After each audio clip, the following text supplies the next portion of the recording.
Revanna diplomatic passport ರದ್ದತಿ ವಿಚಾರಕ್ಕೆ ಸಂಬಂಧಪಟ್ಟಂತೆ ಟೀಕೆ ಮಾಡಿದ್ರೆ ಸಾಲದು, ಕೇಂದ್ರ ಸಹಕಾರ ಕೊಡಬೇಕು. ಈಗಾಗಲೇ ಪಾಸ್ಪೋರ್ಟ್ ರದ್ದತಿಗೆ ಸಿಎಂ ಪತ್ರ ಕೂಡ ಬರೆದಿದ್ದಾರೆ. ಪತ್ರಕ್ಕೆ ಕೇಂದ್ರ ಇನ್ನೂ ಸ್ಪಂದಿಸಿಲ್ಲ ಅಂತ ಗೃಹ ಸಚಿವ ಪರಮೇಶ್ವರ್ ಈ ಮೂಲಕ ಹೇಳಿಕೆಯನ್ನ ಕೊಟ್ಟಿದ್ದಾರೆ. ಈಗ ಅರೆಸ್ಟ್ ವಾರೆಂಟ್ ಹೊರಡಿಸಲಾಗಿದೆ. ಅದರ ಆಧಾರದಲ್ಲಾದ್ರೂ ಪಾಸ್ಪೋರ್ಟ್ ರದ್ದು ಮಾಡಲಿ ಅಂತ ಹೇಳಿಕೆಯನ್ನ ಕೊಟ್ಟಿದ್ದಾರೆ ಪರಮೇಶ್ವರ್. ಗೃಹ ಸಚಿವ ಪರಮೇಶ್ವರ್ ಅವರು ಹೇಳಿಕೆಯನ್ನ ಕೊಟ್ಟಿದ್ದಾರೆ. ಸುಮ್ಮನೆ ಟೀಕೆ ಮಾಡೋದಲ್ಲ, ಸಹಕಾರ ಕೊಡಬೇಕು. ಅಂದರೆ ಕೇಂದ್ರದಿಂದ ಯಾವುದೇ ಸಹಕಾರ ಸಿಗ್ತಾ ಇಲ್ಲ ಈ ಪ್ರಕರಣಕ್ಕೆ ಸಂಬಂಧಪಟ್ಟಂತೆ. ಆದರೆ ಟೀಕೆಯನ್ನ ಮಾತ್ರ ಬಹಳ ಜೋರಾಗೇ ಮಾಡ್ತಾರೆ.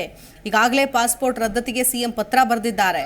ಪತ್ರಕ್ಕೆ ಕೇಂದ್ರ ಸ್ಪಂದಿಸಿಲ್ಲ ಅಂತ ಹೇಳಿದ್ದಾರೆ ಗೃಹ ಸಚಿವರಾದ ಪರಮೇಶ್ವರ್. ಈಗ ಅರೆಸ್ಟ್ ವಾರೆಂಟ್ ಕೂಡ ಹೊರಡಿಸಲಾಗಿದೆ. ಅದರ ಆಧಾರದಲ್ಲಾದ್ರೂ ಪಾಸ್ಪೋರ್ಟ್ ಅನ್ನ ರದ್ದು ಮಾಡಬೇಕು ಅಂತ ಇದೇ ಸಂದರ್ಭದಲ್ಲಿ ಗೃಹ ಸಚಿವರು ಹೇಳಿಕೆಯನ್ನ ಕೊಟ್ಟಿದ್ದಾರೆ. ಪ್ರಜ್ವಲ್ ಡಿಪ್ಲೊಮ್ಯಾಟಿಕ್ ಪಾಸ್ಪೋರ್ಟ್ ಅನ್ನ ರದ್ದತಿ ಮಾಡಬೇಕು ಅನ್ನೋ ವಿಷಯಕ್ಕೆ ಸಂಬಂಧಪಟ್ಟಂತೆಯೇ ಟೀಕೆ ಮಾಡ್ತಾ ಇರುವಂತಹ ಕೇಂದ್ರ ಅಥವಾ ಬಿಜೆಪಿ ನಾಯಕರ ವಿಚಾರಕ್ಕೆ ಕಿಡಿಕಾರಿದ್ದಾರೆ ಗೃಹ ಸಚಿವರಾದ ಪರಮೇಶ್ವರ್. ಟೀಕೆ ಮಾಡಿದ್ರಷ್ಟೇ ಸಾಲೋದಿಲ್ಲ, ಕೇಂದ್ರ ಸಹಕಾರ ಕೂಡ ಕೊಡಬೇಕು.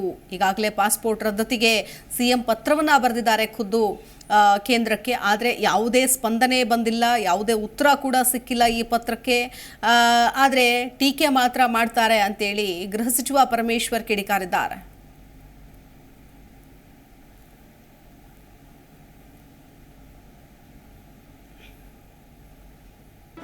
ಜಿ ಕನ್ನಡ ನ್ಯೂಸ್ ಈಗ ನಿಮ್ಮ ಮನೆಯಲ್ಲೇ ನೋಡಿ.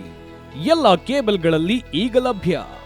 ಸನ್ Direct 292, Jio TV 1334, U Digital 162, City Cable 51, GTPL 17, Abhishek Cables 821, Rock Line Telecommunication 51, Shri Basaveshwara number 60, Vinayaka Digital number 53, In Digital number 896ರಲ್ಲಿ. ನಿಮ್ಮಿಸ್ತದ ಜಿ ಕನ್ನಡ ನ್ಯೂಸ್ ನೋಡಿ ಆನಂದಿಸಿ.